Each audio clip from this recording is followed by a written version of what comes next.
오늘은 신명기 33장 29절 말씀을 가지고 너는 행복한 사람이로다 라는 제목으로 말씀을 나눠보도록 하겠습니다. 이 파우스트 작가 게테는 좋은 교육을 받았고요. 또 국가 재상까지 지냈습니다. 그래서 많은 사람들이 그를 부러워했습니다. 또 그는 좋은 그런 작가로서 명성을 떨쳤고 또 가장 존경받는 그런 최고의 그런 인물이었습니다. 사람들이 많이 부러워했어요. 야, 참 저 사람은 하는 일이 얼마나 잘 되는구나. 야, 저 사람 행운아야. 저 사람은 행복하겠구나. 라고 생각을 합니다. 그러다가 이 게테가 죽을 쯤에 이렇게 사람들에게 이야기합니다. 세상 사람들이 나를 다 행운아라고 얘기합니다. 행복한 사람이라고 얘기합니다. 불행을 모르는 사람이라고 얘기합니다. 그러나 내 평생 저 자신은 나는 한 번도 행복하다라고 생각해 본 적이 없습니다. 라고 했다는 것이죠. 남들이 봤을 때는 야, 저 사람 행복할 것이다 라고 생각했어요. 부러움의 대상이었습니다. 그런데 정작 본인은 행복하지 않았다라고 얘기한다는 것이죠. 여러분, 행복의 기준이 무엇일까요? 여러분 행복하십니까? 네, 행복하시죠. 감사합니다. 행복하시죠. 어떤 사람들은 행복의 기준을 잘못 정함으로 인해 가지고 행복하지 않은 사람들이 있어요. 그래서 늘 남과 비교하기 시작합니다. 그래서 저 사람과 나하고 비교하면서 야, 저 사람은 돈이 많아서 행복하겠구나. 난 돈이 없어서 불행해. 아, 저 사람은 좀 성공해서 행복하겠구나. 나는 성공하지 못해서 불행해. 아, 저 사람은 건강해서 행복하겠구나. 난 건강하지 못해서 불행해. 야, 저 사람은 자녀들이 잘 돼서 행복하겠구나. 근데 나는 내 자녀들이 그렇게 잘 되지 않은 것 같아서 불행해. 아, 저 사람은 모든 하는 일들마다 참 일사천리 잘 되는 것 같아서 행복해 보여. 근데 나는 그렇지 않아 하면서 자기가 갖고 있는 행복은 보지 않고 남의 갖고 있는 그 행복만을 보면서 부러워만 하는 사람들이 너무나 많이 있다는 것이죠. 여러분, 기독교인들 안에서도 그렇다는 것입니다. 다행히 우리 성도님들은 행복하다고 하니까 얼마나 감사한지 몰라요. 근데 왜 행복할까? 그 행복의 이유가 무엇일까? 오늘 이 말씀을 통해서 우리가 어떤 행복을 누리고 있는지에 대해서 말씀을 나눠보도록 하겠습니다. 첫째, 나는 행복하기 위해 태어난 사람이기 때문인 것입니다. 29절에 이스라엘이여 너는 행복한 사람이로다. 여호와의 구원을 너같이 얻은 백성이 누구냐? 그는 너를 돕는 방패시오 내 영광의 칼이시로다. 내 대적이 내게 복종하리니 내가 그들의 높은 곳을 밟으리로다. 오늘 모세는 광야 생활을 마치고 40년 광야 생활을 마쳤습니다. 그러면서 이스라엘 백성들에게 고별 설교를 하는 거예요. 아시다시피 모세는 가나안 땅에 들어갔을까요? 못 들어갔을까요? 못 들어갔죠. 모세는 못 들어갔어요. 근데 이스라엘 백성들의 2세대는 들어갔습니다. 1세대는 왜 못 들어갔습니까? 그 광야에서 하는 게 불평과 원망을 하다 보니까 결국은 들어가지 못했지만 2세대는 들어갔어요. 근데 그 가나안 땅에 들어가는 그 이스라엘 백성들, 그 앞에 그 사람들을 바라보면서 너희들은 행복한 사람이로다 라고 하면서 고별 설교를 하고 있는 것을 볼 수가 있습니다. 그래요. 이스라엘 백성들은 행복한 사람이었습니다. 여러분, 하나님께서 우리 인간 최초 아담을 창조하시고 나서 만드시고 나서 하나님께서 뭐라고 말씀하십니까? 보시기에 심히 좋았더라. 다 좋았는데 가장 우리 인간을 만드시고 인간을 만드시고 보시기에 좋았더라 말씀하고 있어요. 그러니까 우리 인간을 보실 때 하나님이 좋게 보신 거예요. 귀하게 보신 것입니다. 그런 우리가 얼마나 행복하지 않을 수가 있겠습니까? 오늘 우리는 어떤 사람들입니까? 우리는 다 행복한 사람들이에요. 저와 여러분들은 하나님이 모태에서부터 우리의 조성하시기까지 행복자로 만들어 그리스도 안에서 행복한 사람으로 우리가 부르심을 받았다는 사실을 우리를 늘 기억하고 있어야 된다는 사실을 우리가 잊지 않기를 주님의 이름으로 부탁을 드리겠습니다. 그런데 예수님을 믿으면서도 자신을 늘 부정적으로 보는 사람들이 있다는 것이죠. 늘 불행하다라고 생각하고 있는 사람들이 있다는 것이에요. 늘 불행하다라고 생각하는 사람들은 어떤 조건이 주어져도 그것에 역시 행복을 누리는 것보다는 불행의 조건을 먼저 찾는 경향이 있다는 것입니다. 지금 당장 내 삶 가운데 행복이라는 것이 있는데 그것은 바라보지 않아요. 그것은 보지 않고 엉뚱한 데서 행복을 찾다 보니까 진정한 행복을 누리지 못하는 것이죠. 많은 사람들이 풀밭에 가면 뭘 찾아요? 네이클로바를 찾아요. 네이클로바. 야, 이건 행운이야. 그래서 그걸 행운을 찾기 위해서 뭔가 그걸 내가 갖고 있으면 뭔가 복이 올 것 같고 행운이 올 것 같아가지고. 근데 사람들은 의심결에 세이클로바를 다 밟아요. 세이클로바의 뜻은 뭔지 아십니까? 행복이에요. 행복. 네이클로바는 행운이라면 네이클로바는 행복입니다. 근데 사람들은 행복을 짓밟으면서 뭘 찾는 거예요? 행운을 찾으려고 하는 경향이 있다는 것이죠. 근데 우리가 그런 사람들이 너무 많이 있어요. 지금 나한테 주어진 그 행복에 대해서 우리는 감사할 줄 알고 그것을 더 누릴 줄 알아야 되는데 그러지 못하고 오히려 엉뚱한 것만 보면서 그것을 쫓아가는 사람들이 있다는 것입니다. 그러면서 늘 불평하고 나는 불행하다라고 생각합니다. 세계적인 심리치료사이자 초베스트셀러 우리는 사소한 것에 목숨을 건다라는 그 사소한 시리즈를 통해 잘 알려진 리처드 칼슨이라는 박사는 생각에 집착을 버리면 당신은 행복해질 수 있다라는 그런 내용의 글을 썼습니다. 이 책에서 인간은 태어날 때 건강한 심리작용을 가지고 태어난다라고 얘기합니다.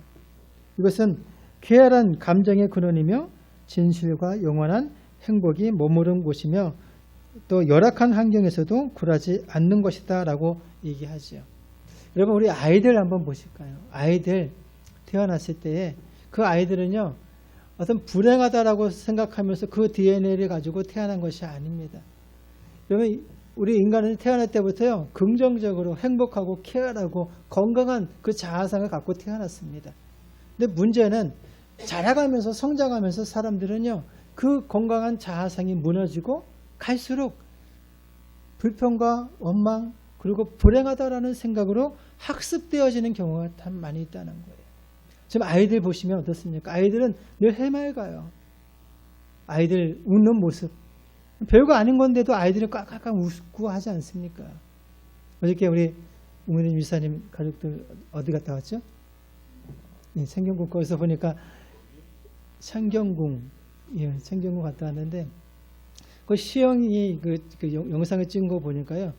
그 오리가 지나가는 거, 오리 그거 보면서 막 웃는데 우리 어른들은 그거 보면서 웃는 사람이 어디 있겠어요. 근데 아이는 그게 재밌는 거예요. 여러분 그게 건강한 자아상이거든요. 별거 아닌 건데도 웃고 또 행복할 수 있는 거. 근데 성장해 가면서 어른들은 어떻습니까? 학습이 되어지는데 어떤 학습이냐? 부정적인 것이 학습이 되어진다는 것입니다. 웃을 수 있고 행복할 수 있고 만족할 수 있고 감사할 수 있는 것임에도 불구하고 그렇지 못하면서 늘 삐뚤어진 생각과 판단과 생각으로 잘못된 언어 사용을 하게 되어지는 것을 볼 수 있다는 것이죠. 근데 우리 인간은요, 여러분 태어날 때 하나님께서 우리로 하여금 행복하게 하시기 위해서 우리를 이 땅에 보내셨다는 사실을 명심하시기를 주님의 이름으로 부탁드리겠습니다. 우리는 불행하기 위해서 이 땅에 태어난 게 아니에요. 누구도 이 세상에 어떤 사람도 불행하기 위해서 불행하게 살기 위해서 이 땅에 태어난 사람은 한 사람도 없다는 것입니다. 다 행복하기 위해서 태어났고 또 그런 상태에서 우리는 살아왔는데 중요한 거는 그것이 계속 잘못된 자아상과 잘못된 그런 어떤 그 마음 보는 시각이 학습되어져 가지고 계속 그것이 굳어져 가지고 행복한 것에도 불구하고 행복함을 느끼지 못하고 누리지 못하고 그것에 대해서 불평과 원망을 하고 있다는 사실을 우리가 좀 명심해야 된다는 것입니다. 오늘 본문에 뭐라고 말씀하십니까? 너는 행복한 사람이로다. 우리 가슴에 손을 얹고 한번 이 얘기 따라 하시기 바랍니다. 나는 행복한 사람입니다. 그래, 여러분 행복한 사람이에요. 이건 늘 잊지 않고 살았으면 좋겠어요. 누가 뭐래도 여러분들은 행복한 사람이에요. 우리 예수님께서 나를 위해서 십자가에 달리셔서 우리를 구원하시지 않았습니까? 그 얼마나 행복한 일이에요. 하나님은 한 영혼이 천하보다 귀하게 여기십니다. 그 천하보다 귀한 영혼이 저고 여러분들이라는 사실. 그래서 우리는 행복할 수밖에 없는 거예요. 이것을 모르는 사람은 불행하다는 것이죠. 그러므로 여러분 늘 나는 불행한 사람이야 라고 생각하지 마시고 어렵고 힘든 일이 있어도 나는 행복한 사람이야. 늘 생각과 여러분들의 마음가짐과 입술로 고백할 수 있는 저와 여러분들 되어지기를 주님의 이름으로 부탁드리겠습니다. 두 번째, 나는 하나님으로부터 인하여 행복한 사람이라는 것입니다. 하나님으로부터 인하여 행복한 사람이라는 것이죠. 첫째, 죄 용서와 구원해 주셨기 때문에 행복한 사람이라는 것이죠. 29절에 이스라엘이여 너는 행복한 사람이로다. 여호와의 구원을 너와 같이 얻은 백성이 누구냐 말씀하고 있어요. 그리고 구원이라는 말에는 여러 가지 포함이 되어져 있습니다. 고난도, 질병도, 기근, 위험, 죄, 사탄 그 모든 것으로부터 건짐을 받는 것 그것으로부터 내가 건짐을 받고 해방을 얻는 것을 우리는 구원이라고 말씀드릴 수가 있는 것이죠. 하나님은 우리를 구원해 주신 하나님이시라는 것입니다. 우리는 구원받은 사람들이라는 것을 우리가 분명히 잊지 말아야 된다는 거예요. 주 예수님을 믿음으로 말미암아 저와 여러분들은 이미 구원받았음을 믿으시기를 주의 이름으로 부탁을 드리겠습니다. 사람의 불행의 출발은 어디서부터 시작되어질까? 그것은 바로 죄에서부터 시작되어지는 것입니다. 모든 불행은 죄로부터 시작되는 것입니다. 죄 때문에 두려움이 오고 죄 때문에 질병이 오고 죄 때문에 우리 인생에 고독이 오는 것이고 죄 때문에 죄책감이 오고 죄 때문에 부끄러움이 오는 것입니다. 죄 문제 해결 없이는 우리가 참된 행복을 누릴 수가 없는 거예요. 죄가 들어오게 되면 우리는 늘 그 죄로 인해서 숨어 다녀야 되고요. 그 죄 때문에 우리는 참된 자유와 해방을 누릴 수가 없게 되어지고 평안을 얻을 수가 없게 되어진다는 것이죠. 시편 32편 1절과 2절에 허물의 사함을 얻고 그 죄의 가리움을 받은 자는 복이 있도다. 마음의 간사가 없고 여호와께 정죄를 당치 않는 자는 복이 있도다 라고 말씀하고 있는 것을 볼 수가 있습니다. 아무리 명예가 있고 돈이 있고 권세가 있고 모든 것을 다 가졌다 할지라도요.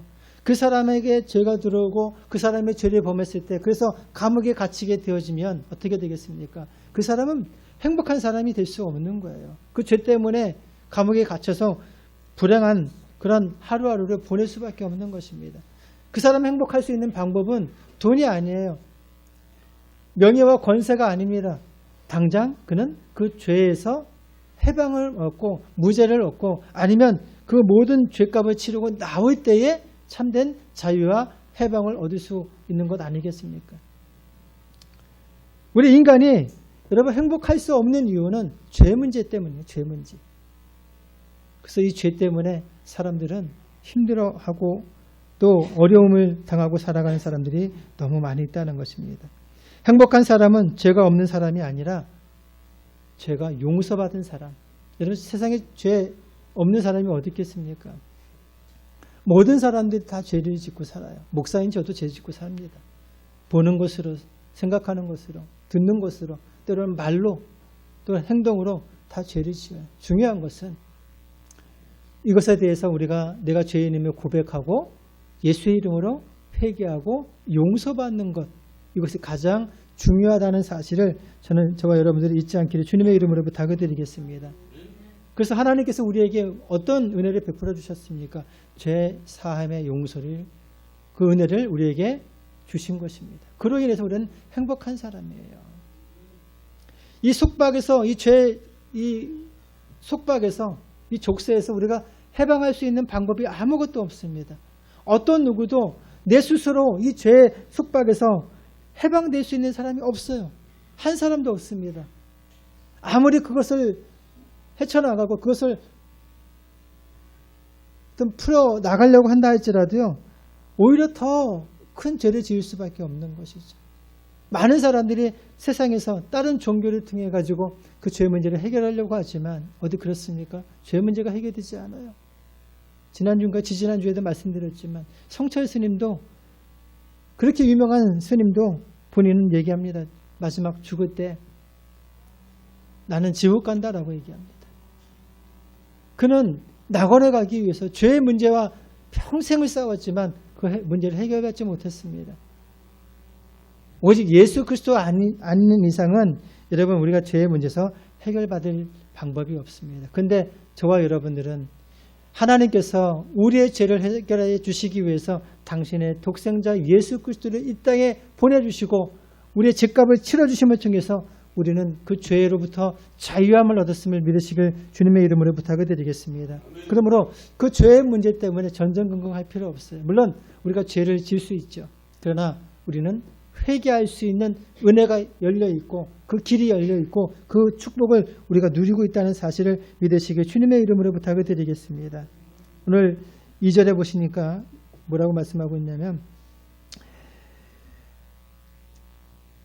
신명기 33장 2절에 그가 일렀으되 여호와께서 시내산에서 오시고 세일산에서 일어나시고 바란산에서 비추시고 1만 성도 가운데 강림하셨고 모든 그의 오른손에는 그들을 위해 번쩍이는 불이 있도다 말씀하고 있습니다. 모세와 그 백성을 하나님께서 어떻게 하신 거예요? 찾아오셨다는 것입니다. 여러분 우리 오해하고 또 착각하지 말아야 될 것은 내가 하나님께 나온 게 아니에요. 내가 찾아온 게 아니에요.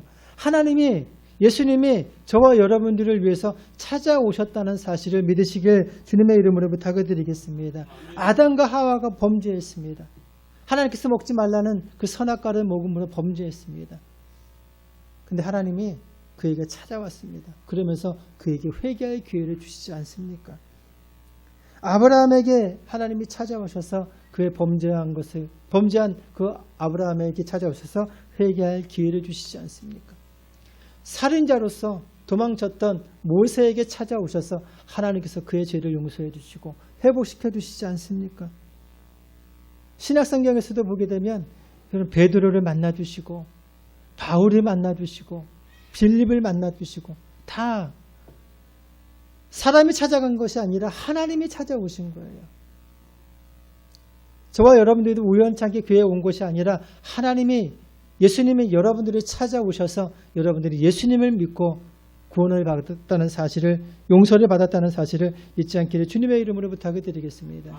중요한 것은 우리가 주님이 찾아오셨을 때 마음을 여는 게 중요하다는 것이죠. 성경이 말씀하고 있지 않습니까? 문 밖에서 두드리노니. 여러분 그 성화 그림 중에 그런 그림 봤을 거예요. 예수님께서 그 문 앞에서 놓고 하는 그림 보셨을 거예요. 그 그림을 자세히 보면 뭐가 없는 거예요? 그래, 문고리가 없어요, 손집에. 근데 그 문고리가 어디 있느냐? 그 집 안에 있는 거예요. 내가 열어주지 않으면 주님께서 억지로 그 문을 부수고 들어가지 않는다는 거예요. 내가 열 때 주님께서 그 안에 들어가셔서 나를 만나 주시고 나를 구원해 주시고 내 죄를 용서해 주신다는 것입니다.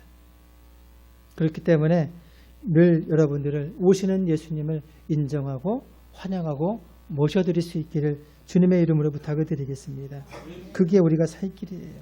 그것이 우리가 행복을 누릴 길이라는 사실을 잊지 않기를 주님의 이름으로 부탁을 드리겠습니다. 주님이 우리에게 오시면, 그래서 우리가 주님을 영접하면, 주님과 함께하면 우리가 이 삶에 노예되어졌던 곳에서 해방을 얻을 수 있는 것입니다. 사탄의 노예로부터 자유함을 누릴 수 있는 것입니다. 질병의 노예로부터 우리가 해방함을 얻을 수 있는 것입니다. 가난의 노예로부터 여러분 해방함을 얻을 수 있는 것입니다. 그러므로 늘 주님이 찾아오실 때 여러분 주님과 함께함을 통해서 참된 행복과 자유를 누릴 수 있기를 주님의 이름으로 부탁을 드리겠습니다. 또 작은 두 번째로 하나님의 도움을 받음으로 나는 행복한 사람이라는 것입니다. 29절에 이스라엘여 너는 행복한 사람이로다. 그는 너를 돕는 방패시오라고 말씀하고 있어요. 방패. 여러분 방패의 역할이 무엇입니까? 적으로부터 나를 보호받는 거예요. 화살이 올 때, 창이 올 때, 이런 때 그것을 통해서 나를 보호받을 수 있는 것입니다. 하나님께서 우리의 방패가 되어주신다라고 말씀하고 있습니다. 여러분, 우리 많은 지금 공격을 받고 있습니다. 마귀의 공격을 받고 있고 또 세상의 여러 가지 내가 알 수 없는 것들로부터도 공격을 받고 있습니다. 그때 하나님께서 우리의 방패가 되어 주셔서 그 환경으로부터 우리를 지켜 보호해 주신다는 것입니다. 여러분, 이스라엘 백성들이 애굽에서 나왔습니다.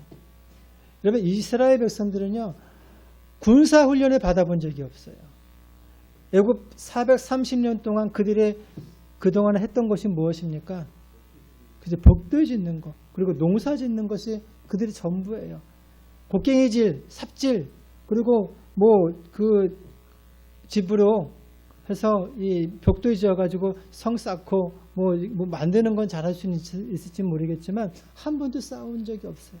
그런 이스라엘 백성들을 하나님께서 애굽에서 구원해 주셨습니다. 하나님께서 그들을 구원해 주셨습니다. 찾아오셔서 그들을 구원해 주셨습니다. 근데 이제는 광야로 나왔는데 여러분, 많은 공격이 있지 않겠습니까? 그들이 나왔을 때 제일 먼저 그들을 추격해왔던 사람들이 누구예요? 애굽의 군사들. 근데 하나님께서 그들을 보호해 주셨습니다. 그리고 그들이 갈 때마다 하나님께서 낮에는 구름 기둥으로, 밤에는 불 기둥으로 하나님께서 보호해 주신 거예요. 햇빛으로부터 그리고 추위로부터 방패가 되어셔서 그들을 지켜 보호해 주신 것을 볼 수 있다는 것이죠. 그뿐만 아니라 그들의 인생 그 40년 역사를 보게 되면 하나님의 보호막이 없었더라면 한시도 한 사람도 그 사람들을 거기서 살아날 수 있는 방법이 하나도 없는 거예요. 목이 마르다고 하면 하나님께서 그 목마른 목을 축여주셨고, 배고프다고 하시면 하나님께서 그들의 배고픈 허기진 것을 하나님께서 채워주시는 그 은혜를 베풀어 주신 것을 볼 수 있다는 것이죠. 근데 하나님께서 이스라엘 백성들만 그렇게 하실까요? 아니요. 지금 우리 하나님의 백성인 저와 여러분들, 구원받은 저와 여러분들도 하나님께서 여러분들을 보호해 주시고 있다는 사실을 믿으시기 주님의 이름으로 부탁을 드리겠습니다.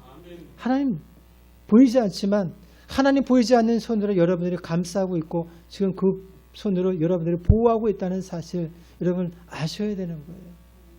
아, 난 어떻게 살지? 이 위기에서, 이 두려움에서, 이 공격에서 난 어떻게 하면 좋을까? 이건 불신이에요. 믿음을 갖고 하나님이 나를 지켜주신다는 확고한 믿음을 갖고 살아갈 수 있는 저와 여러분들 되어지기를 주님의 이름으로 부탁을 드리겠습니다. 세 번째로는 하나님이 친히 싸워 승리케 하심으로 나는 행복한 사람이라는 것이죠. 다시 29절에 보면 이스라엘이여 너는 행복한 사람이로다. 내 영광이 칼이로다.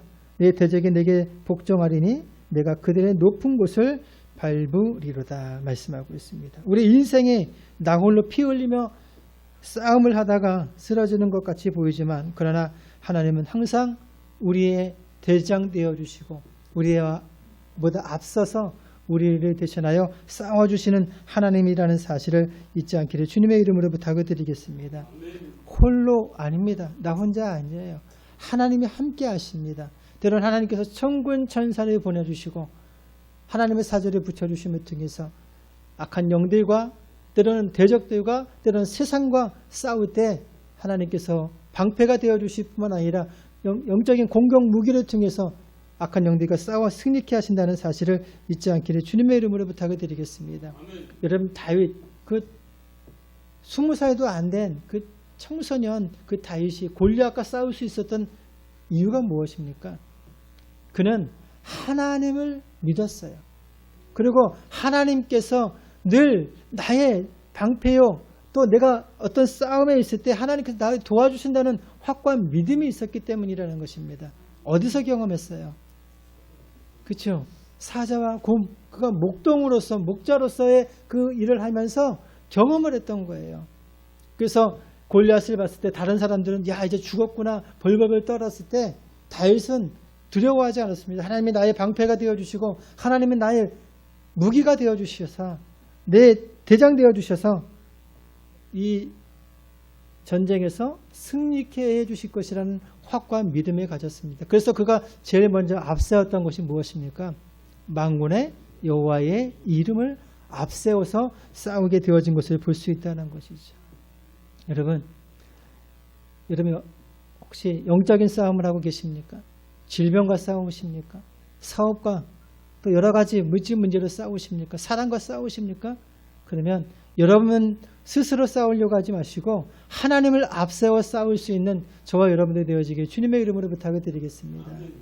여리고 성은 여러분 얼마나 견고한 성인지 몰라요. 지금도 그 성은 든든한 성일 수 있습니다. 마차가 지나갈 정도의 벽돌 하나가 그 성의 벽돌 하나가 그 정도입니다. 얼마나 튼튼하겠습니까? 얼마나 그런 그 미사일이나 그 폭탄으로는 무너지지 않는 그런 곳이 바로 여리고성이었습니다. 그런데 하나님께서 여리고성 그 사람들과 싸우게 하실 때 어떻게 싸우시는 거예요? 야, 총 들어라, 미사일 준비해라. 그게 아니었습니다. 믿음이라는 것을 가지고 하나님께서 영적인 무장을 하게 하시고 하루에 한 바퀴씩 마지막 7바퀴 돌고서 함성을 불렀을 때에 어떤 일이 벌어집니까? 여리고성이 무너지는데 와르르 무너지는데 안쪽으로 무너졌다고 말씀하고 있어요. 고고학적으로 보니까 진짜 안쪽으로 무너져가지고 그 성벽 그게 무너졌으면 밖으로 무너졌으면 아마 이스라엘 백성들이 깔려 죽었을 거예요. 근데 그게 안으로 무너졌던 것이 그 고고학적으로 지금 나타나고 있는데 하나님이 싸우고 계신 것을 볼 수 있다는 거예요. 이스라엘 백성들은 화살 한번 쏘지 않았습니다. 창 한번 던지지 않았어요. 무기 한번 돌리지 않았고 돌 한번 던지지 않았어요. 하나님이 싸우시고 이기신 것을 볼 수 있다는 것이죠. 그리고 여러분 기드온의 300용사가 300명의 군사들이 여러분 적군들 13만 여러분 5천 명과 싸워서 승리했는데 여러분 300명과 그 13만 명과 싸워서 이길 수 있는 확률이 거의 없어요.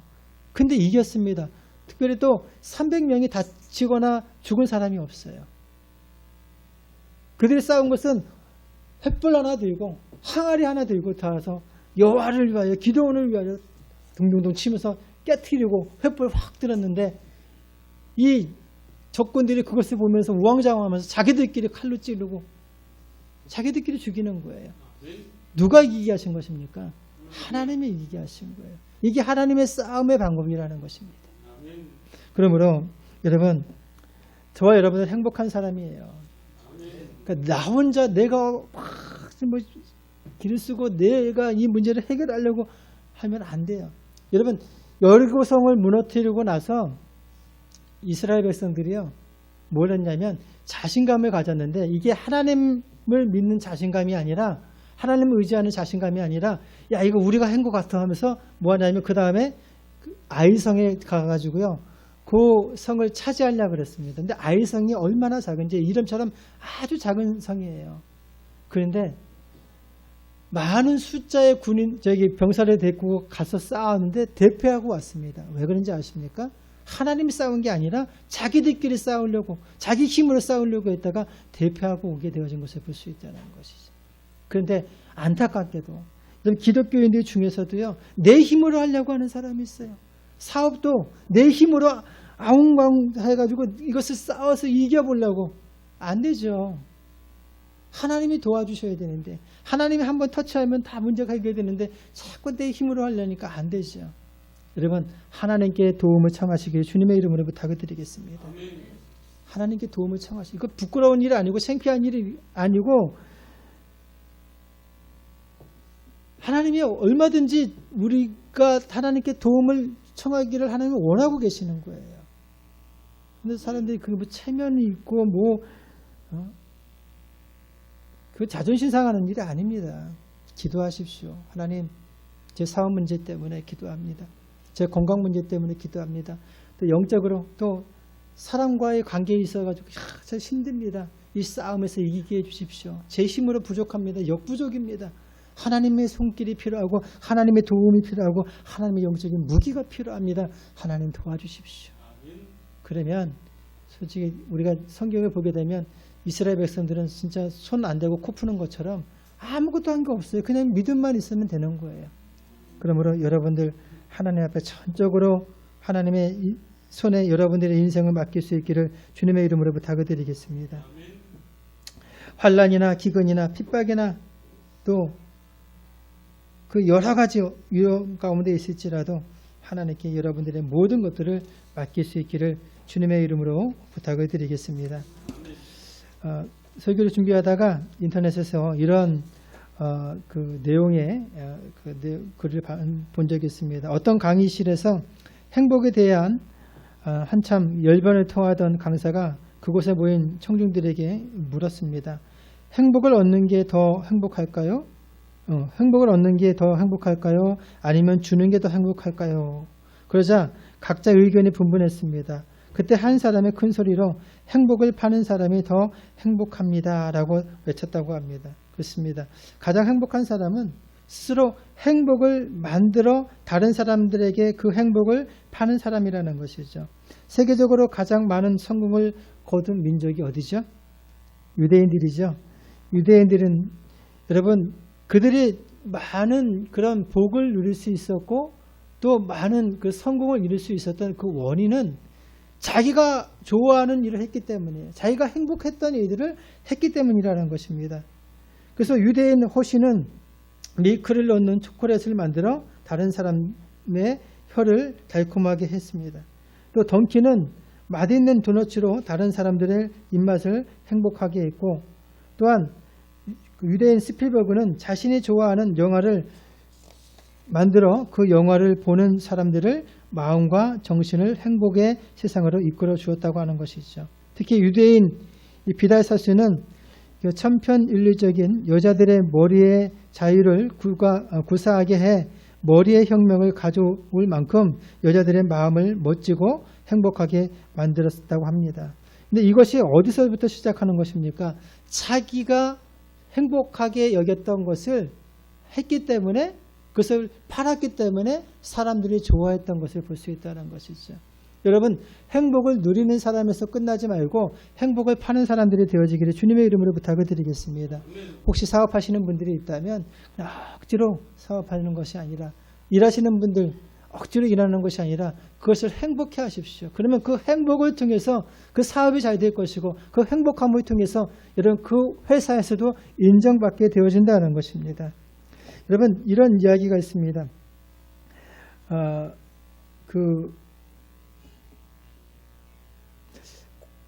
어떤 분이 고속도로에서 이제 주유소를 하는 분이 계시는데 한국인 권영효라는 분이 계신데 주유소 사장은 신대구 부산 고속도로가 막 준공을 될 무렵 그 고속도로에서 한창 벗어나 있는 외진 국도에 어느 날 뜬금없이 주유소를 세우겠다고 했다고 합니다. 그것은 평소 한적한 도로라서 주유소 영업이 전혀 되지 않는 곳으로 그를 아는 주변 지인들이나 주유소를 지으려는 인근 주민들이 안타까운 마음으로 필히 장사가 안 될 거라며 모두들 주유소 짓기를 만류했다고 합니다. 그도 그럴 것이 제한속도 110km인 고속도로를 달리는 차량을 고속도로가 아닌 외진 시골 도로에 있는 주유소로 끌어들이겠다는 말에 모두들 혀를 차면서 정신병자 아니면 미친놈이라고 얘기했다고 합니다.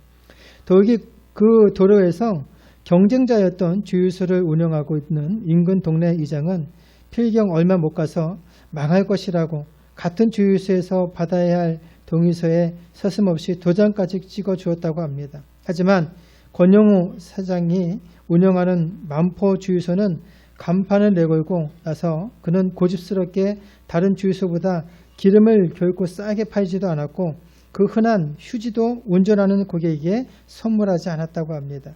서울에서 제일 장사가 잘 되는 주유소가 한 달에 약 1000드럼의 기름을 파는 곳에 비해 주유소의 생명인 입지가 그 상남진 IC에서 700m나 후방으로 떨어진 한적한 외진 도로에서 무려 한 달의 기름을 1300드럼이나 이 주유소는 팔았다고 하는데 그가 고속도로를 달리던 차를 끌어내려 자기 주유소에서 기름을 넣게 만든 것은 단순히 어떤 과장이나 허튼 말이 아니었다는 것이죠.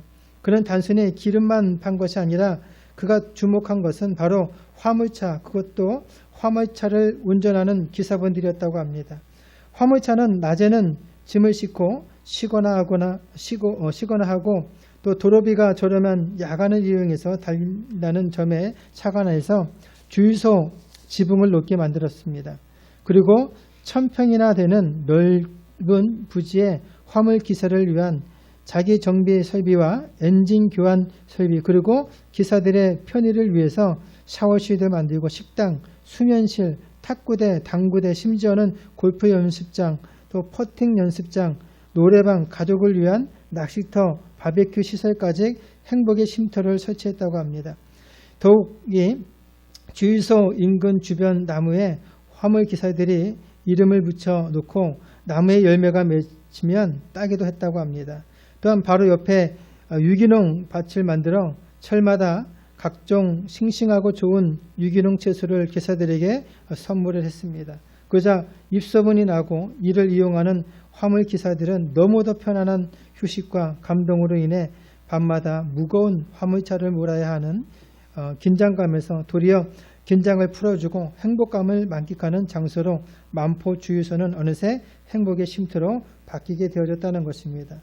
이를 이용하는 사람들은 이곳을 주유소가 아닌 만포 나이트라고 부른다고 합니다. 여러분, 그렇습니다. 중요한 것은 내가 행복하고 내가 만족하면 다른 사람도 행복하고 다른 사람도 만족할 수 있다는 것입니다. 그러나 내가 불평하고 내가 불만족하면 다른 사람도 불만족할 수밖에 없는 거예요. 그러므로 먼저 여러분 스스로 주 안에서 하나님 안에서 행복할 수 있기를 주님의 이름으로 부탁을 드리겠습니다. 그러면 내 안에 나오는 그 행복의 에너지가 다른 사람들에게 나타나서 증거되어지고 흘러가서 모든 사람들에게 행복을 줄 수 있게 되어진다는 사실을 믿으시고 늘 여러분들을 잊지 마십시오. 나는 행복한 사람이로다 라는 것을 잊지 마시고 하나님 안에서 행복한 은혜를 날마다 누리고 행복을 나눠주는 믿음의 자녀들이 되어지기를 예수 이름으로 부탁을 드리겠습니다. 기도하겠습니다.